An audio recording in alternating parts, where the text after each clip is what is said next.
الحمد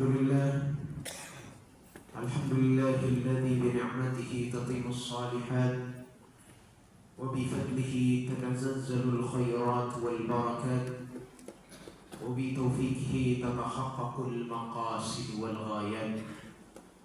أشهد أن لا إله إلا الله وحده لا شريك له وأشهد أن سيدنا محمدا عبده ورسوله لا نبي بعده. اللهم صل وسلم وبارك على سيدنا محمد وعلى آله وصحبه المجاهدين الطاهرين، أما بعد. فيا أيها الحاضرون أوصيكم وإياي بتقوى الله وطاعته لعلكم تفلحون. فقد قال الله تعالى في كتابه الكريم: أعوذ بالله من الشيطان الرجيم، بسم الله الرحمن الرحيم. يا أيها الذين آمنوا اتقوا الله حق تقاته ولا تموتن إلا وأنتم مسلمون وتزودوا فإن خير الزاد التقوى. Pertama-tama, marilah kita panjatkan puja dan puji syukur kita kepada Allah Subhanahu wa Ta'ala yang telah memberikan kita nikmat, yakni nikmat iman dan Islam, dan nikmat sehat wal afiat. Karena dengan nikmat tersebut kita dapat melaksanakan salat Jumat di hari yang mulia ini. Salawat dan salam kita limpah pada junjungan besar kita Nabi besar Muhammad sallallahu alaihi wasallam, kepada keluarganya, para sahabatnya, pengikutnya hingga akhir zaman. Amin ya rabbal alamin. Ma'asyiral muslimin rahimakumullah. Dalam kesempatan yang mulia ini, marilah kita tadabur dan tafakkur kepada Allah Subhanahu wa Ta'ala. Mari mengingat segala apa yang kita amalkan selama ini dan berusaha meningkatkan keimanan dan ketakwaan kita kepada Allah Subhanahu wa Ta'ala. Dalam arti kita berusaha melaksanakan segala usaha yang diperintahkan oleh Allah dan menjauhi segala yang dilarangnya. Semoga kita semua dijadikan oleh Allah Subhanahu wa Ta'ala sebagai hamba Allah yang muttaqin dan husnul khatimah. Amin ya rabbal alamin. Ma'asyiral muslimin rahimakumullah. Nabi Muhammad sallallahu alaihi wasallam adalah satu-satunya manusia yang dapat pujian tertinggi dari Allah Subhanahu wa Ta'ala. Sebagai manusia paling berbudi luhur, sebagaimana firman Allah Subhanahu wa Ta'ala di dalam surah Al-Qalam ayat 4, wa innaka la'ala khuluqin 'adzim, dan sesungguhnya kamu benar-benar berbudi pekerti yang luhur. Berpijak dari ayat ini, kami akan menyampaikan tentang budi pekerti Rasul sallallahu alaihi wasallam. Kita sudah sering mendengar sejarah atau perjalanan hidup Nabi Muhammad sallallahu alaihi wasallam sebagai dai teladan, panglima perang teladan, dan suami teladan.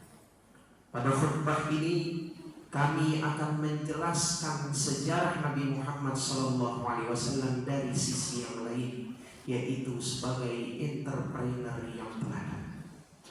Nabi Muhammad sallallahu alaihi wasallam berasal dari suku Quraisy, sebuah suku yang menguasai kawasan Mekah, yang tidak pernah sepi dari kunjungan manusia, karena Ka'bah yang ada di wilayah ini benar-benar menjadi objek wisata religi penduduk Arab di masanya.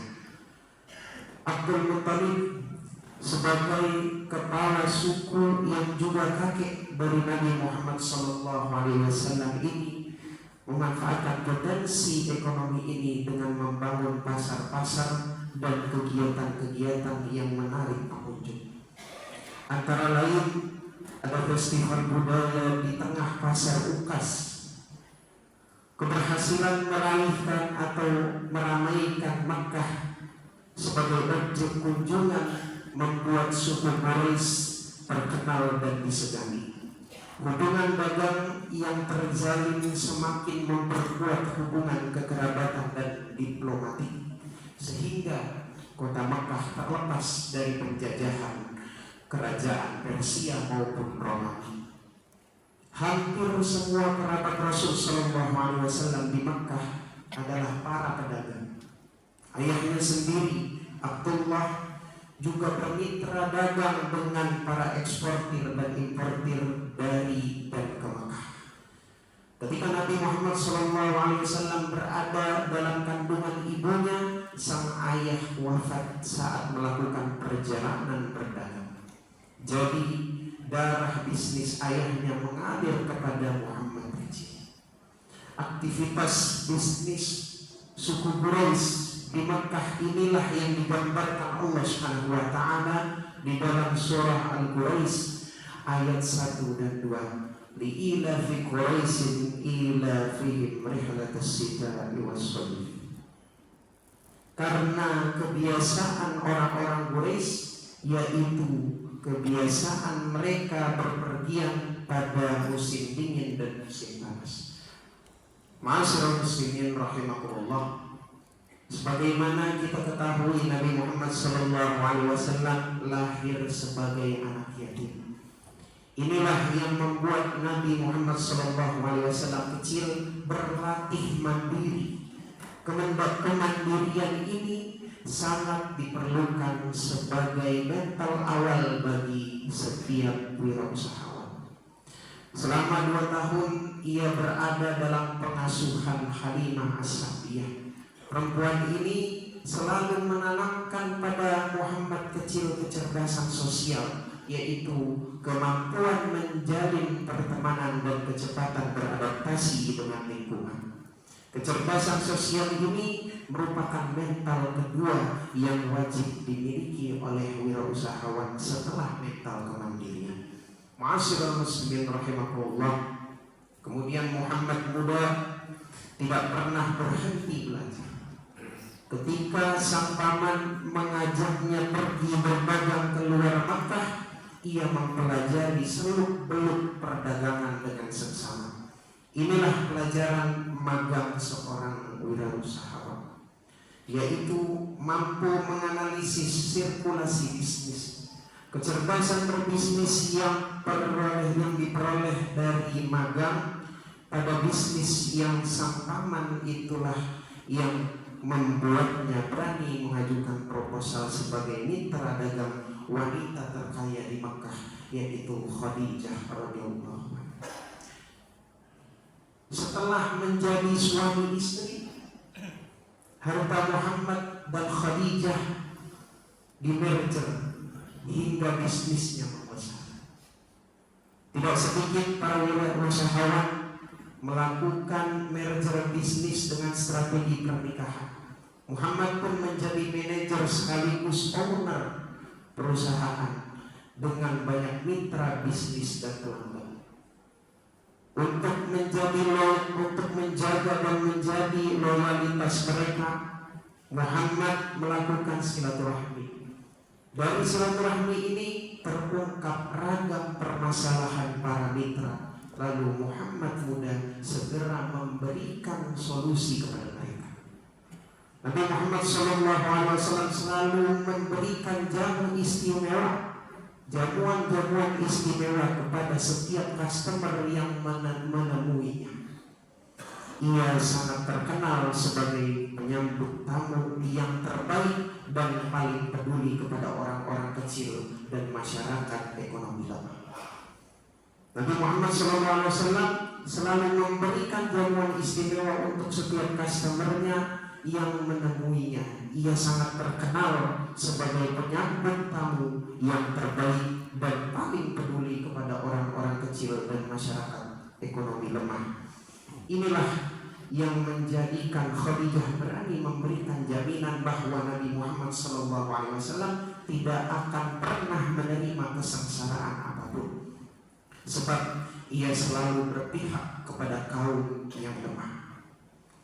Ketika Nabi Muhammad SAW gelisah usai menerima wahyu pertama, Sayyidatuna Khadijah menghibur Nabi Muhammad SAW sebagai berikut. Demi Allah, tidak akan terjadi apa-apa Allah tidak akan membuatmu hina, karena engkau selalu menyambung sanak kerabat, menanggung beban orang lain, memberikan pekerjaan kepada yang pengangguran, menghormati tamu, dan membantu orang-orang yang tertimpa musibah. Ma'asyiral muslimin rahimakumullah, pertanggungjawaban sosial bisnis yang diterapkan oleh Nabi Muhammad SAW di atas dapat dirasakan oleh masyarakat internal, stakeholder perusahaan maupun masyarakat eksternal. Menurut pengalaman Sayyidatuna Khadijah radhiyallahu anha, kebajikan perusahaan berhubungan dengan kelangsungan bisnis. Semua yang pernah menikmati keuntungan bisnis akan ikut menjaga dan membelanya. Puncak harapan kaum wirausahawan telah dicapai oleh Nabi Muhammad SAW umur 40 tahun. Di waktu yang sama Rasul SAW menerima wahyu untuk pertama kalinya. Sejak saat itu ia meninggalkan usaha bisnisnya dan fokus pada tujuan misi kenabian. Bahkan semua kekayaan beliau sedikit pun tidak ada. Rasul SAW tanpa meninggalkan sedikit pun warisan, karena para nabi dan rasul tidak meninggalkan warisan harta. Subhanallah. Melalui khutbah ini kami mengajak para hadirin, khususnya kaum muda, untuk menjadi entrepreneur. Saatnya Anda tidak lagi mencari pekerjaan dengan hanya mengandalkan ijazah dari perguruan tinggi, tapi membuka lapangan pekerjaan untuk saudara-saudara kita. Dengan cara ini kita dapat dua pahala. Yang pertama, pahala untuk mencari rezeki, dan pahala memberi sumber rezeki kepada orang lain. Yakinlah, kita pasti sukses selama Anda berbisnis secara syariah dengan etos kerja yang telah dicontohkan oleh Nabi Muhammad SAW.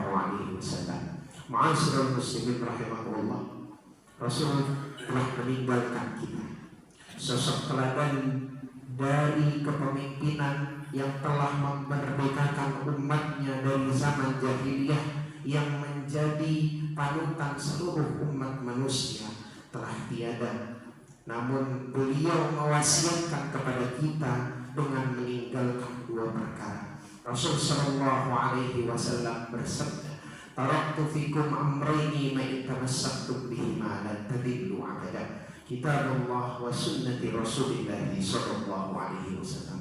Aku tinggalkan pada kalian dua perkara yang apabila kalian berpegang teguh kepada keduanya, maka tidak akan pernah tersesat selamanya. Yang pertama adalah Al-Quran, dan yang kedua adalah Sunnah Nabi Muhammad SAW. Demikianlah khutbah yang singkat ini, semoga bermanfaat untuk khatib khususnya dan untuk kita semua umumnya. Semoga kita tergolong umat Nabi Muhammad SAW yang berusaha mempelajari sunnahnya, lalu mengikutinya, lalu mengamalkannya, serta mengimplementasikannya dalam seluruh aspek kehidupan. Amin amin ya rabbal alamin. Ja'alana Allah wa iyyakum minal faidin al-aminin, wa adkhalana wa iyyakum fi zumrati ibadihil mu'minin. A'udzu billahi minasy syaithanir rajim. Bismillahirrahmanirrahim. Ya ayyuhalladzina amanu taqullaha wa qulu qawlan sadida. Barakallahu li wa lakum fil Qur'anil 'azim, wa nafa'ani wa iyyakum bil ayati wa dzikril hakim. Innahu ta'ala jawadun karimun malikun barrun raufur rahim. Allahumma salli ala sayyidina Muhammad wa ala ali sayyidina Muhammad.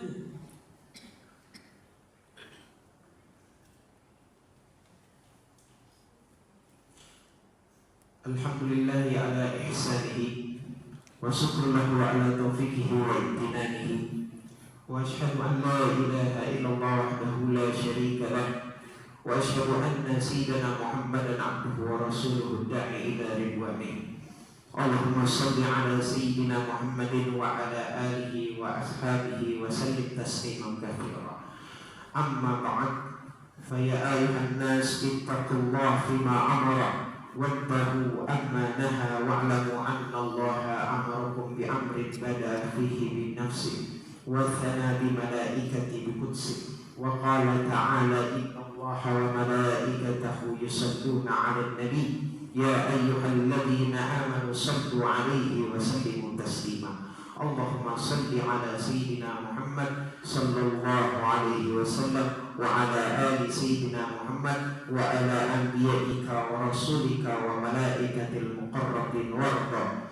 Allahumma adil khulafa'ar rasyidin Abi Bakar wa Umar wa Uthman wa Ali wa an baqiyatis sahabati wat tabi'in wat tabi'ina tabi'in lahum bi ihsanin ila yaumiddin warda ma'ahum bi rahmatika ya arhamar rahimin. Allahumma ighfir lil mu'minina wal mu'minat wal muslimina wal muslimat al ahya'i minhum wal amwat. Allahumma izzil islam wal muslimin wa azil asyirka wal musyrikin wansur ibadatal muwahhidin wansur man nasara ad-din wahzur man khazala al-muslimin wa dammir a'da'a ad-din wa'li kalimatika ila yaumiddin. Allahumma adfa' 'anna al-bala' wal waba' wal zalazil wal mihan wa su'ul fitnah wal mihan ma dhahara minha wa ma batan an baladina Indonesia khassah wa sa'iril buldanil muslimina ammah ya rabbal alamin. Rabbana atina fid dunya hasanah wa fil akhirati hasanatan wa qina adzabannar. Ibadallah, innallaha ya'murukum bil 'adli wal ihsan wa ita'i dzil qurba wa yanha 'anil fahsya'i wal munkari wal baghi ya'idukum la'allakum tadhakkarun. Wazkurullahal 'azima yazkurkum washkuruhu 'ala ni'matihi yazidkum wa la zikrullahi akbar. Aqimussalam. Allahu akbar. Allah